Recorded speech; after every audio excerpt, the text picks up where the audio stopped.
রাশিয়ার সীমান্তে যুক্তরাজ্যের সামরিক কাঠামোর সম্প্রসারণ। ইউক্রেনের সঙ্গে যুক্তরাজ্যের শতবর্ষী অংশীদারিত্ব চুক্তির অধীনে রাশিয়ার সীমান্তের কাছাকাছি ব্রিটিশ সামরিক অবকাঠামোর সম্প্রসারণ ঘটিয়েছে, যা রীতিমতো উদ্বেগ প্রকাশ করেছে ক্রেমলিন। শুক্রবার ক্রেমলিনের মুখপাত্র দিমিত্রি পেসকভ বলেন, ব্রিটেন একটি ন্যাটো দেশ এবং এর সামরিক অবকাঠামো আমাদের সীমান্তের কাছাকাছি চলে আসাটা অবশ্যই উদ্বেগজনক। তিনি জানান, রাশিয়া এই চুক্তির বাস্তবায়ন এর আঞ্চলিক প্রভাব বিশ্লেষণ করবে। এর আগে বৃহস্পতিবার ব্রিটিশ প্রধানমন্ত্রী কিয়ার স্টারমারের কিয়েভ সফরের সময় অংশীদারিত্ব চুক্তিটি স্বাক্ষরিত হয়। এটি যুক্তরাজ্য ও ইউক্রেনের মধ্যে ব্যাপক প্রতিরক্ষা সহযোগিতা নিশ্চিত করে। ব্রিটিশ সংবাদ মাধ্যমে জানানো হয়েছে, এই চুক্তি দুই দেশের মধ্যে নৌবাহিনীর সহযোগিতা বৃদ্ধি করবে, পাশাপাশি ব্রিটেনকে ইউক্রেনের খনিজ সম্পদে প্রবেশাধিকার দিবে। এই নিয়ে পেসকভ জোর দিয়ে বলেন, এটা রাশিয়ার আভ্যন্তরীণ সমুদ্র, এখানে ইউক্রেন এবং যুক্তরাজ্যের কোনো সহযোগিতার প্রশ্নই উঠে না। এছাড়া সামরিক চুক্তি নিয়ে রাশিয়ার যে অবস্থান, রাশিয়া এই চুক্তিকে ন্যাটোর প্রভাব বৃদ্ধির আরেকটি পদক্ষেপ হিসেবে দেখছে।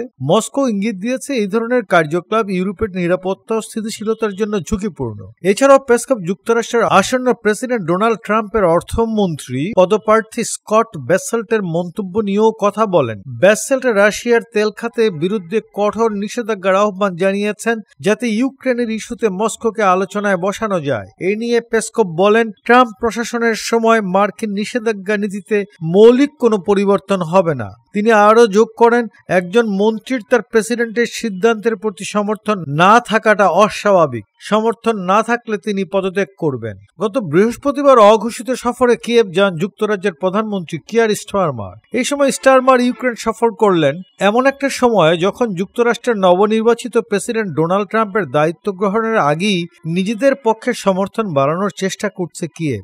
গত জুলাইতে দায়িত্ব নেওয়ার পর এই প্রথম যুদ্ধবিধ্বস্ত দেশটি সফরে গেলেন যুক্তরাজ্যের প্রধানমন্ত্রী। তিনি রাশিয়ার আগ্রাসনের বিরুদ্ধে ইউক্রেনকে দৃঢ় সমর্থনের অঙ্গীকার করেছেন। স্টারমার বলেন, যুদ্ধবন্ধের যে কোনো চুক্তিতে অবশ্যই ইউক্রেনের নিরাপত্তা ও স্বাধীনতা নিশ্চিত থাকতে হবে। স্টারমার আরও বলেন, রাশিয়ার সঙ্গে যে কোনো যুদ্ধবিরতির চুক্তির পর ইউক্রেনের নিরাপত্তা নিশ্চিতে সহায়তা করতে শান্তিরক্ষী মোতায়েন নিয়ে মিত্র দেশগুলির সঙ্গে তিনি আলোচনা করবেন। যুক্তরাজ্যের সঙ্গে 100 বছরের অংশীদারিত্ব চুক্তির প্রশংসা করে ইউক্রেনের প্রেসিডেন্ট ভলোদিমির জেলেনস্কি অন্য মিত্র দেশগুলির সঙ্গে একই ধরনের চুক্তি সইয়ের বিষয়ে আশাবাদ ব্যক্ত করেছেন। তিনি বলেন, ইউক্রেন ও যুক্তরাজ্যের সঙ্গে সম্পর্ক অতীতের যে কোনো সময়ের চেয়ে ঘনিষ্ঠ।